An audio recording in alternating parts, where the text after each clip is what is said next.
Right, can you hear me? Hello and welcome to Let's Talk Sport on YouTube. Now, I've just noticed the camera's a little bit. Oh, is that? I've noticed it's a bit laggy. Hang on a moment, folks. Let me just try this out. I should have maybe tested this out before we went live, but I think it's because I've gone full HD. I don't think the Wi-Fi likes that. Let me try that now. How's that? That looks better. Where he? No. Sorry, folks. Great intro, isn't it? Oh, try that again. That might be better. Technology. Can't stand it. Right, I think that's better. Right, I think I know my pixels. Anyway, welcome to Let's Talk Sport for a live stream of, I guess you could say, a football show. I haven't really got a name for it, but we're just trying it out. Just trying out this new setup that I've got. I've got a new ring light so you can see my beautiful face and see my great spots and acne if I've got any. I hope not. I'd like to think I've gone past my teenage years, but hopefully, well, I don't know. Acne can come when you least expect it. Wash your face, kids. That's all I can say. But anyway, welcome. And for about the next 20, 30 minutes, we're going to look at some football stories. And we're going to start off with the big one, as you can see below me, which is rumours that have come out in the last 24 hours, you could say, which is Antonio Conte, of course, a former Spurs boss, Chelsea manager, Italy manager, Inter Milan manager. Speaking of Milan, he's linked to the other team of San Siro, the black and red team of Milan, and that is AC Milan. Now, it's come out in the last 24 hours. It started off being a story on Football Italia, the website, not the Channel 4 show, but I do wonder if that's linked to it, or unless someone just took the name and got away with it. I don't know. It's a pretty decent source, but Football Italia, as we can have a look right now. No, that's the wrong one. Here we go. So, yeah, this is the story. So this is the first story that kind of broke out, which was Conte agreeing to become the AC Milan manager, which may come as a bit of a surprise, but it's kind of out of nowhere, you could say. But this is what it says, according to Football Italia, and they're saying that Tele Lombardia are claiming that Antonio Conte has accepted the terms offered by Milan and will be their coach next season. There had already been multiple reports that the Rossoneri were interested in securing Conte's services and that he was talking directly to senior advisor to the club, Zlatan Ibrahimovic. Now, I must say, I didn't actually know Zlatan was part of the club still. I watched an AC Milan game the other day, or it was either highlights, and he was up in the stands watching, but I did not know he was actually still part of the club, so I guess that makes sense. But it looks as though the transfer pundit of Luca Mombleno claims that Conte has agreed to do the proposal from club owners Redbird and will take the role from next season. And of course, as we know, Conte, we haven't seen, I don't think, since he had the Spurs job, which was around last season. But yeah, that is the current story at the moment. And that is a tweet there, as you can see, that pretty much is making the claim that Conte will be the AC Milan manager next season. Now, I must admit, I guess with AC Milan, is this clearly a sign that they've had enough of Stefano Pioli? I mean, Stefano Pioli was a manager that has been there since 2019 at the San Siro, and I'd like to think he's been pretty impressive for AC Milan. I think you've got to look at Serie A now and think it's not like it used to be where for about, 9-10 years, Juventus just dominated the league from, I think it was 2011 up until, I'm going to say 2019, 2020, 2020 I think it was. But ever since then, we've had a different winner each year. So Inter Milan would go win it.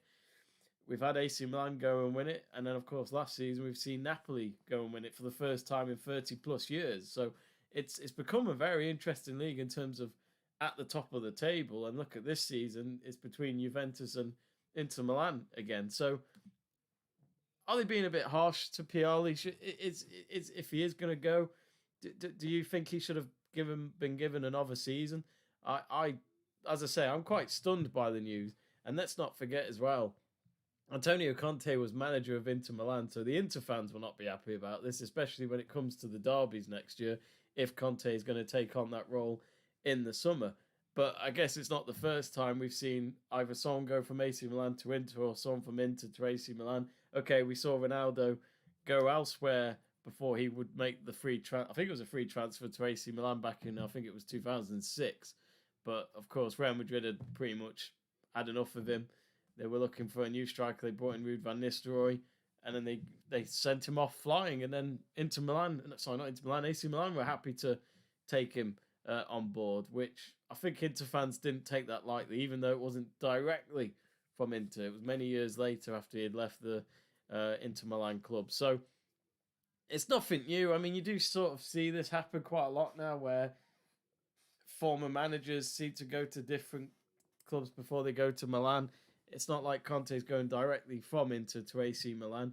But Conte did well in Serie A. He was a good manager for Juve before he took on the Italy job. Won a few Serie A titles, or Scudetto as some like to call it. But then Conte won with Inter Milan, which I'm trying to remember if it was 2020 or 2021 that he won it. I can't remember. But, Conte certainly enjoys Serie A. He's got a great history for it. But then I look at Stefano Pioli and think he's done a good job. He won AC Milan their first title in over a decade at least. And now it seems as though they've had enough of him. I mean, if we have a look at the table, if I just get the page up. Now, as you can see at the moment, Inter Milan are currently top 8 points clear of AC Milan, only a point clear from Juventus, but Inter do have that game in hand. They've played 21 games while Juve have played 22. AC Milan also on 22, but it does feel as though that's probably about right with this table. And it's actually mad to think, AS Rome have gone on to win 2 games in a row, and now they're up to 5th.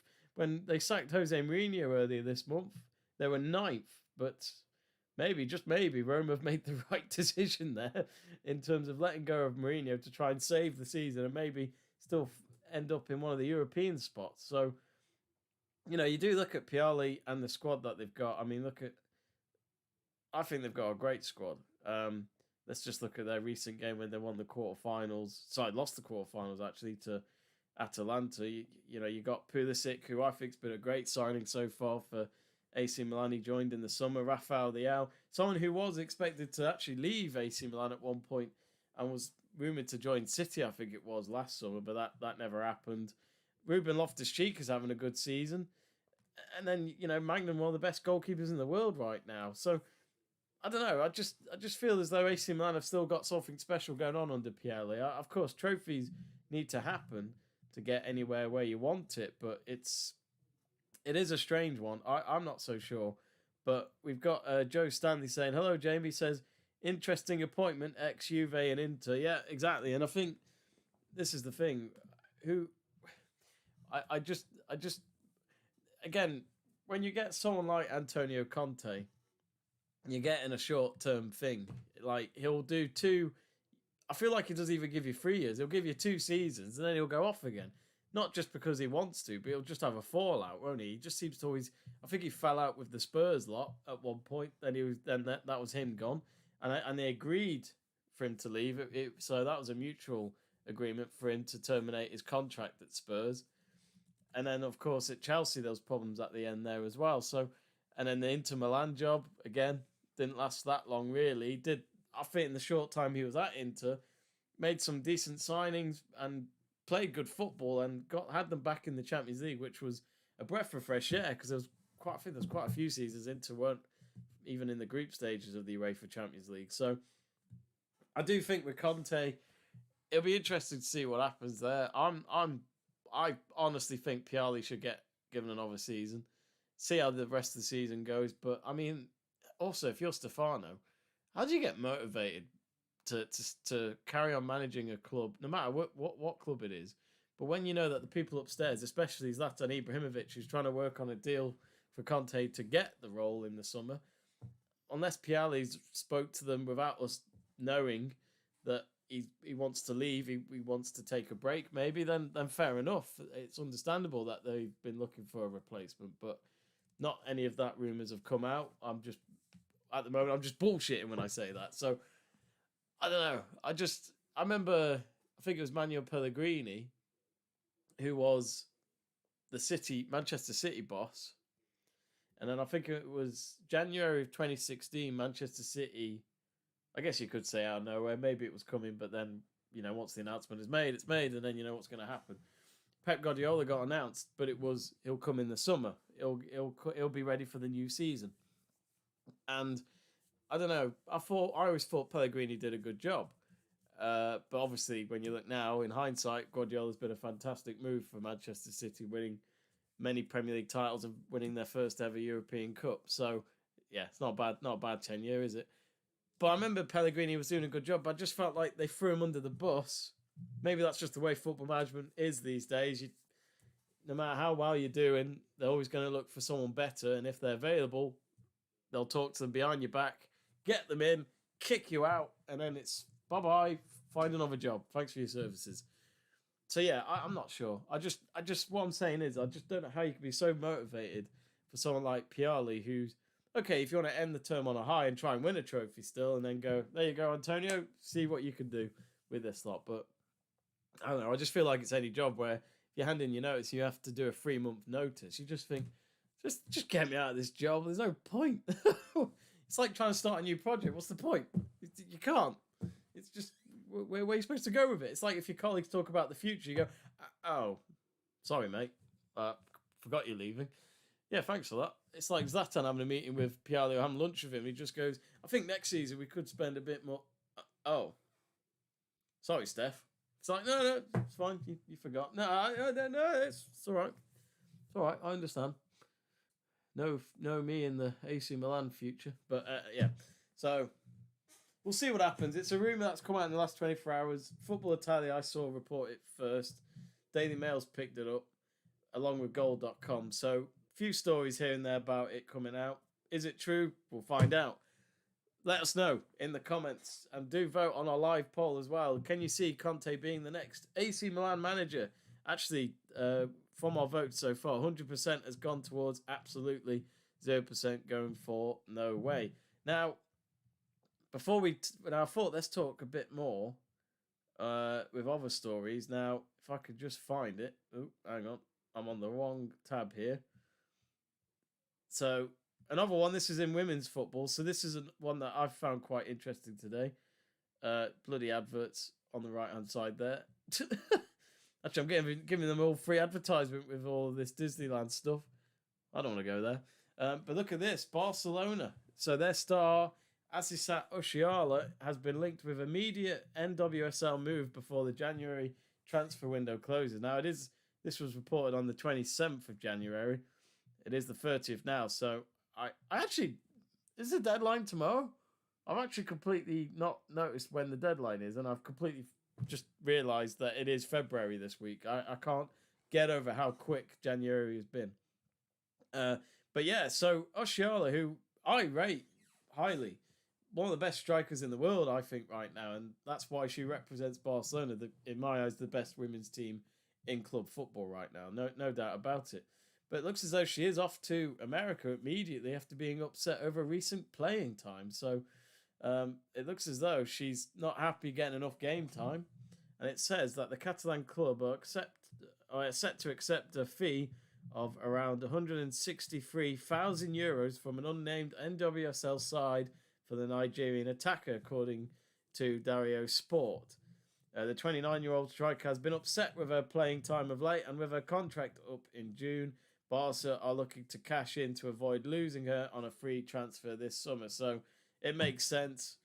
Losing a player like her on a free transfer this summer, can't have that.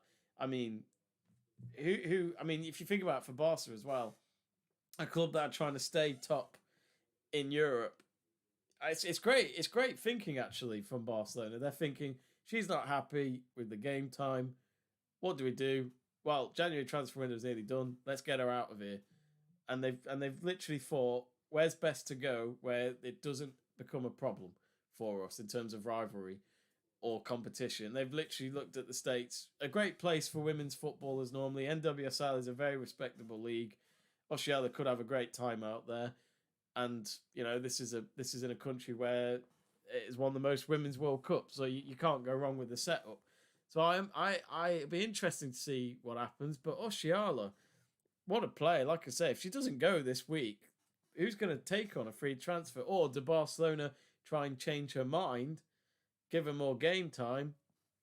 And of course, maybe she'll stay a bit longer past the summer.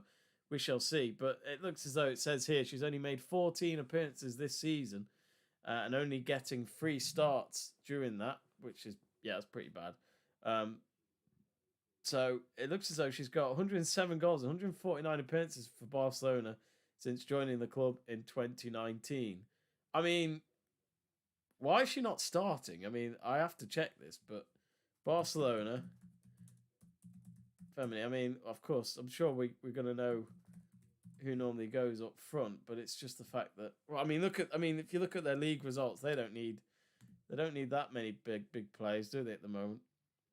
I mean, Graham Hansen, one of the best players in the world from Norway, getting a brace the other day in their league game against Real Betis, which it is nuts, isn't it? You got Graham Hansen, Kira Walsh, Ona Batal, not just front players I'm on about. I'm just talking about the squad.